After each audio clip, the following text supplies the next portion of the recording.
Alors, on va voir maintenant donc, comment créer un formulaire sur Google, donc d'auto-évaluation, d'évaluation des élèves, pardon. Hein. Alors, le principe donc est très simple. Donc ici, je vais donc sur dans mon menu. Alors, je vais retourner à la base. Donc, hein, il faut d'abord généralement sur son mail hein, ou sur son compte de Sully, ou Google tout simplement. Donc ici, on va cliquer sur le petit pavé numérique et donc trouver la petite icône violette, donc Google Forms, Google Formulaire.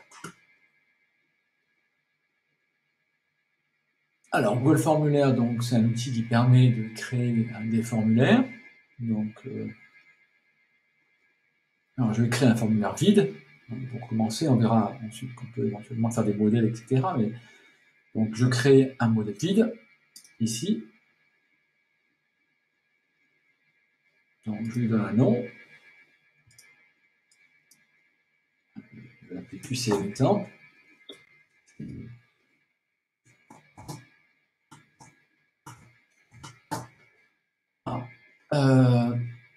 Donc, si je vais là directement, il reprend le nom qui est là. Donc, ça, c'est pratique. On peut rebaptiser, pardon. QCM exemple. Je peux donner donc l'exemple ici. Exemple de QCM pour les élèves de. Voilà. Alors, donc ce QCM, on peut le bâtir de manière suivante. Alors, première chose, si on veut que ce soit un QCM, il faut déjà aller paramétrer et préciser que ici, on va convertir ce formulaire en QCM. Voilà. Donc ça, c'est important de le faire pour le rendre simplement autocorrectif. Voilà, donc vous pouvez très bien publier la note après chaque envoi ou plus tard, je vous conseille, après vérification manuelle. C'est vous qui enverrez les notes avec les réponses. Vous pouvez aussi vérifier, ne pas avoir le nombre de points par exemple, mais pas forcément les bonnes réponses.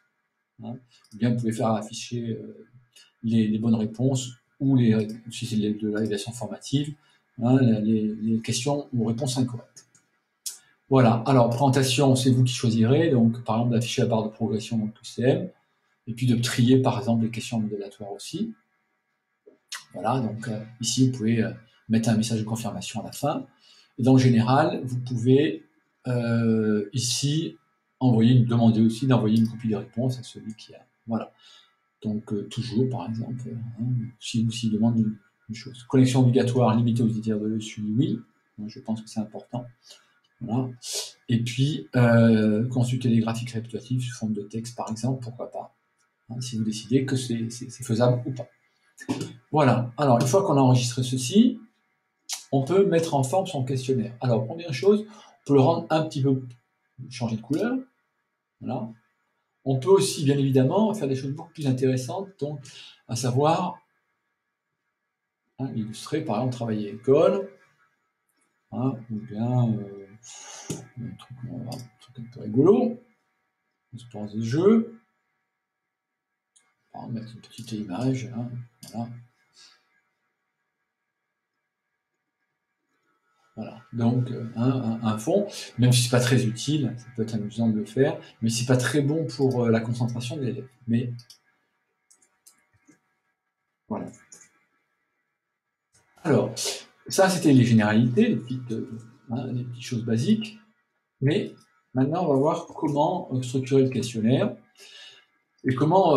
Alors, première chose, comment poser une question. Donc, on pose la question. Donc, c'est une question de texte, par exemple.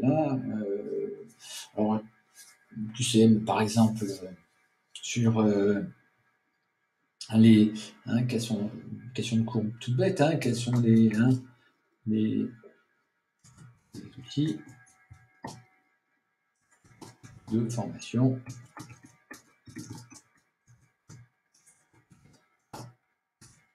et voilà, donc, je vais citer deux outils par exemple.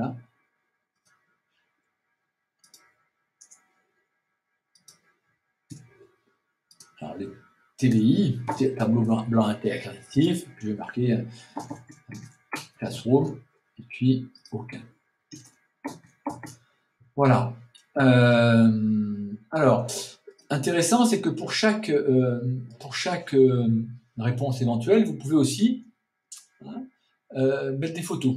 Voilà. Donc ça peut être sympa de récupérer dans vos albums ou dans Google Drive ou même faire une recherche sur une photo, par exemple.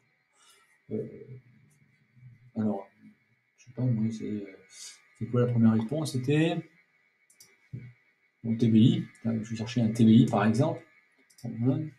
Donc, tapez TBI.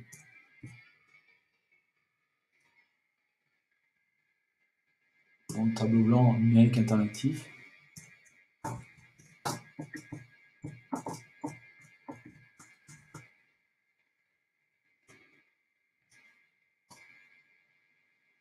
Trouve un exemple. TBI. Si j'en trouve un. Alors, vous pouvez aussi, bon, là j'ai pas ce qu'il faut, hein, mais on pourrait chercher un petit peu, tableau blanc numérique interactif. Bon, pas grand chose, c'est pas grave. On va mettre ça, voilà, je sélectionne mon image.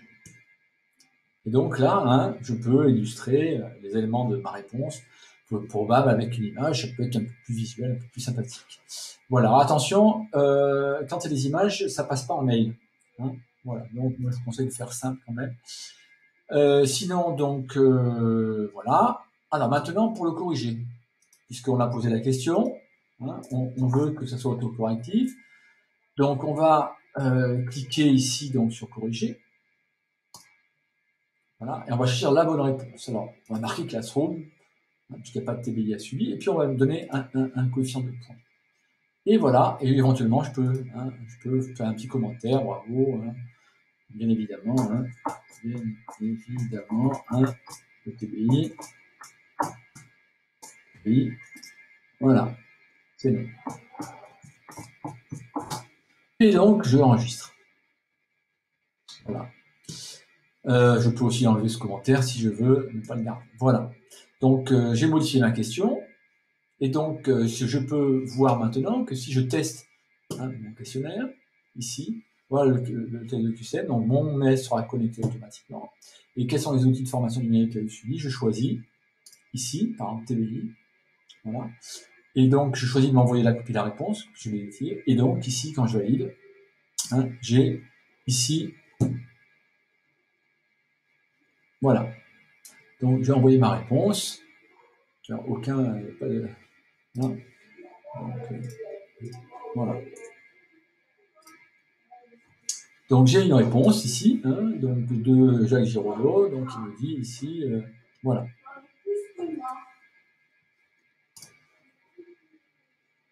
Alors, donc on a vu comment créer rapidement son questionnaire, poser des questions et prévoir les réponses.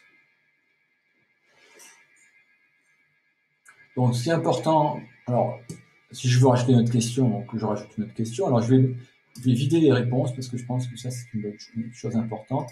Donc, ici, je vais supprimer tous les réponses, voilà, pour éviter, c'est juste un test pour voir. Voilà. Donc, je peux faire ras du questionnaire, bien évidemment. Et donc, je peux rajouter éventuellement d'autres questions ici, donc d'autres questions comme j'ai rajouté celle-ci. Alors, je vais supprimer cette question maintenant. Donc, vous voyez, je peux rajouter autant de questions que je veux. Je peux rajouter aussi des titres et une description. Voilà. Donc, un titre, une description à quelque chose. Voilà, donc à mon questionnaire ou à un bloc. Et puis surtout, je peux rajouter des rubriques. Voilà, donc une deuxième rubrique. Et prévoir, par exemple, un enchaînement entre les différentes rubriques. Donc, faire, par exemple, une suite de questionnaires avec différentes rubriques. Par exemple, ici, ce serait la rubrique fin de semestre, voilà, les cours. Puis ici, une rubrique serait peut-être autre chose. Voilà, donc on peut créer autant de rubriques qu'on veut, avec autant de questions qu'on veut dans le questionnaire. Et on peut aussi, gros avantage, par exemple, rajouter des vidéos, sur les outils numériques.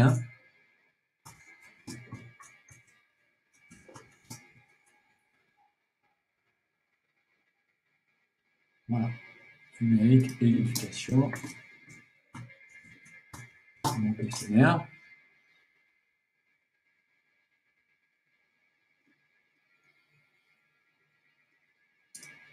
Voilà, donc je vais sélectionner cette vidéo. Si je vais étudier qu'elle me paraît bien, voilà, je la sélectionne. Donc cette vidéo apparaîtra dans ma section, et à la suite de cette vidéo, je peux bien sûr ajouter des questions suite à la vidéo, donc ce qui permet quand même de faire des choses relativement intéressantes, notamment dans le cadre de la préparation de cours, dans le cadre de la validation d'un certain nombre de choses, dans le cadre aussi du suivi des élèves, par exemple. Donc, insérer une vidéo et après insérer des questions pour valider la bonne compréhension et la bonne lecture des vidéos. Voilà pour ceci. Donc, je récapitule le principe général pour créer un QCM. Donc, on se rend sur Google Forms, on clique sur plus pour créer son formulaire.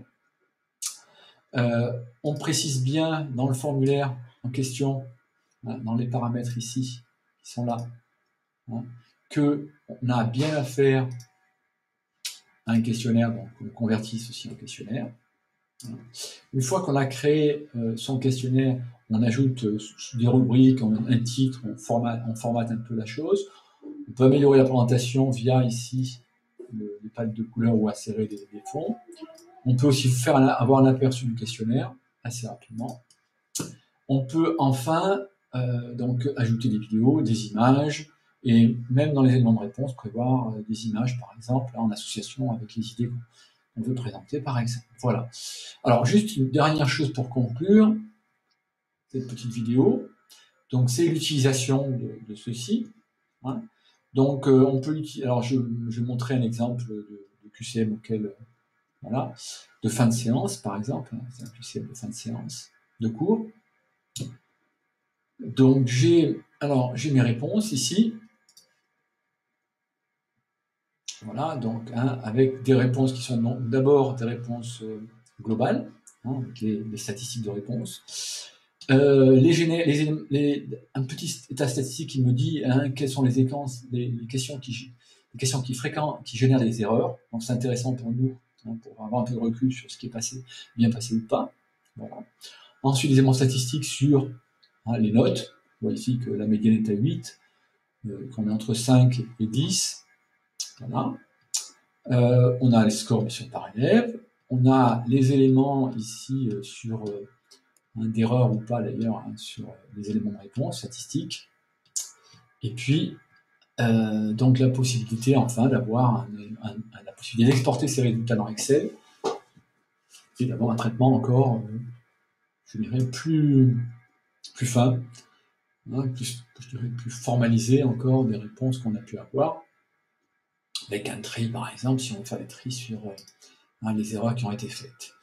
Voilà, donc je récapitule le principe. Donc on crée ces questions, on crée ces structures, on saisit les corrigés, bien sûr, pour chaque réponse. Voilà, on donne le barème de chaque. On peut pondérer comme ça les notes entre elles, et on a comme ça un outil de création de QCM directement évalué en ligne. Le gros avantage, c'est que quand il est publié dans Classroom, on a la statistique de résultats directement accessible. On peut directement partager ensuite dans Classroom ce QCM. On va prendre 2 secondes quand même pour voir. Voilà, donc c'est un moyen très pratique. Alors moi j'utilise surtout en l'envoyant par mail aux élèves, parce que c'est très pratique de l'envoyer directement par mail. Voilà. Alors je vais montrer un exemple. Donc on va prendre le QCM exemple ici. Voilà. Je vais l'envoyer ici en mettant un petit commentaire.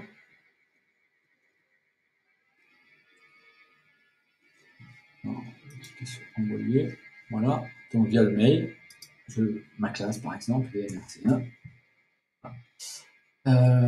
L'objet, le message, et surtout j'inclus le formulaire dans l'email de manière à ce que les élèves puissent répondre dans l'email directement. Ce qui améliore grandement les taux de réponse et la rapidité de réponse. Voilà, donc ce qui peut être exploité en classe par exemple. Voilà pour cette petite présentation de Google Formulaire, un petit peu informelle, mais j'espère suffisamment claire.